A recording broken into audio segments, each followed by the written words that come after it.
Good morning, friends, and welcome to Wake Up in the Word. Hey, thanks for joining me today. As on a Friday, we're wrapping up our devotional series on the life of Josiah with some last looks at how this continues to spread through civilization, even through the New Testament, even to our day. So, hey, grab a good cup of coffee and join me first in, of all places, Jeremiah chapter 2.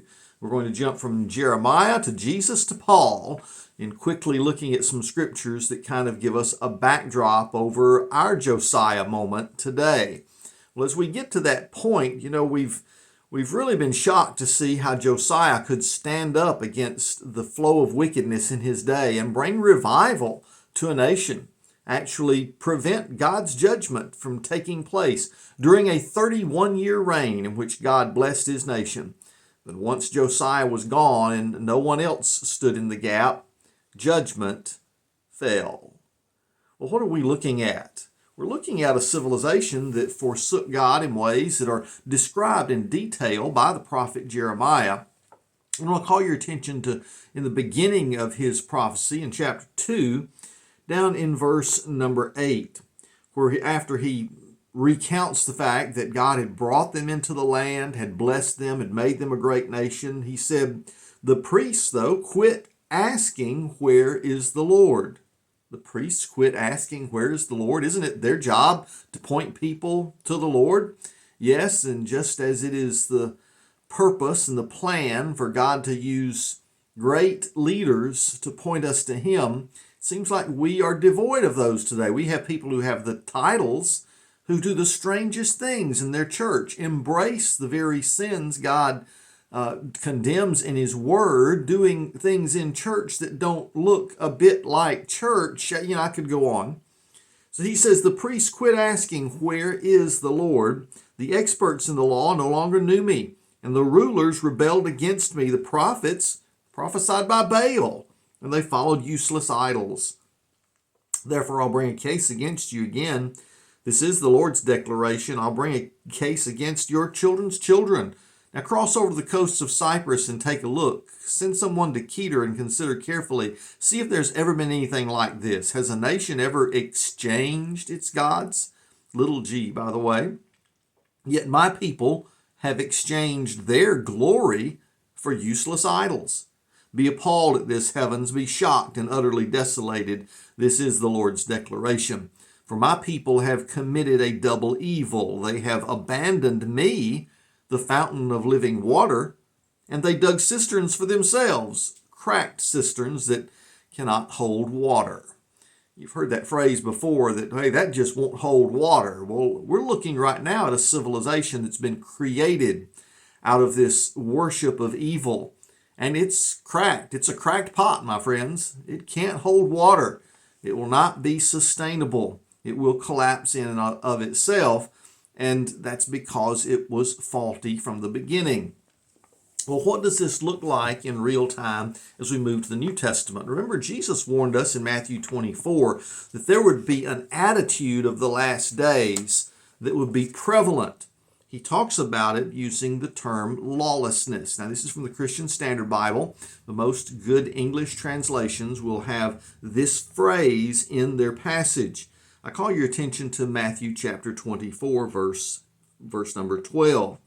Jesus says, because lawlessness will multiply, the love of many will grow cold. So this lawlessness seems to be at the heart of all the things happening in the last days before Jesus returns. Lawlessness, that's right, something that we see being referred to by the Apostle Paul in 2 Thessalonians chapter number 2, where he's talking to us about a man of lawlessness. I'm not going to read the entire passage, but I do want to point out something about this passage, as over and over he warns the Thessalonians that, look, the day of the Lord hasn't come yet. Someone's going to show up that's going to promote lawlessness. He's a man of lawlessness. Some call this person the Antichrist. But notice Paul never uses that phrase. Instead, he says that this is a man of lawlessness and acknowledges in verse number 7, for the mystery of lawlessness is already at work. Now, I know you King James lovers will say, no, it says the mystery of iniquity. Well, that's what it's talking about. Rejecting the law of God and living in sin, rampant sin that's the opposite of what God tells us to do in His law. He says that this is common in these last days, and it will culminate with the revelation of one known as a man of lawlessness to lead the entire world in rebellion against God. Do you see that trend coming even now? It's kind of obvious, isn't it? Now, Jonathan Cahn, in his book, The Josiah Manifesto, says this is our Josiah moment. It's time for the church to step up, the people of God to step up and be the Josiahs of the day. That means we're going to be going against the flow of this cultural tidal wave that has been coming to sweep us back into the worship of false idols and live that way. And friends, if we do that, then the church has got to recognize it must stand against evil even more in these days than it ever has. He writes, Josiah was unique in that he did not accept what most of his generation accepted, did not go along with the status quo, the majority, the tradition of his fathers, or the prevailing norms of his culture. He knew he was living in an age of darkness and in a culture given to evil. But instead of accepting the dark and the evil, he set himself against it. He would not go along with it. He would resist. He would fight against it. And he would do so no matter what it would cost him. And this would be his life and his greatness. When a civilization sets itself against the ways of God, the people of God must set themselves against the evil of that civilization. They must draw a line in the sand and stand against that which is evil when it's even praised, supported, established, enshrined, and enforced by the culture and state in which they live. They must take their stand, no matter the price of that stand. The good can only be good inasmuch as it opposes evil. And the greater the evil, the more powerfully must the righteous stand against it. Now, he goes on to explain this in a number of different ways, but one of his illustrations really struck home with me. That's when he talks about us standing against the night as lights against a terrible darkness. Listen to what he writes. There had been only, in Josiah's day, only a few good and righteous kings, but none of them had reigned over a nation of such advanced and profound apostasy.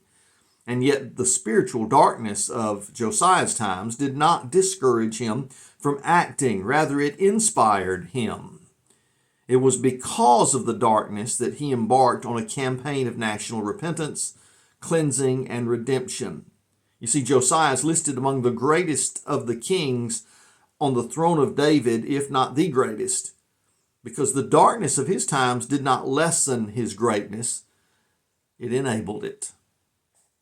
A candle in the daylight, he writes, can hardly be seen, but the candle that shines at night lights up the dark. The righteous of this hour must shine as a candle in the night against the darkness to light up the night. As Josiah, we are not to be intimidated by the darkness of our age, but to embrace its challenge. And to those who will stand, these will be the days that produce greatness. To stand for God in a Judeo-Christian culture is to shine as a candle in the daylight. But to stand for God in a post-Christian culture, an anti-Christian culture, is to shine as a candle in the night. Now, the light that shines at night does not blend into its surroundings, but stands apart from them and against them. It is the contrary light, the light of contradistinction.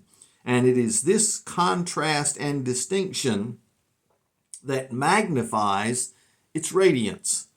The greater the contrast between the light and the surrounding darkness, the greater will be its power and impact. The people of God must now become the light in the night. Wow, that is a tremendous passage, of course, reminding us of when Jesus said, you, looking at his followers, you are the light of the world. There was a great book written by the late Bill Bright entitled Glow in the Dark. Isn't that the manifesto that you and I have today? Isn't that our purpose? To stand against the darkness of the night and glow in the dark with God's truth, God's righteousness, and His good news. God bless you. Thanks for joining me today. Worship with God's people this weekend, and I'll see you next week right here as we wake up in His Word.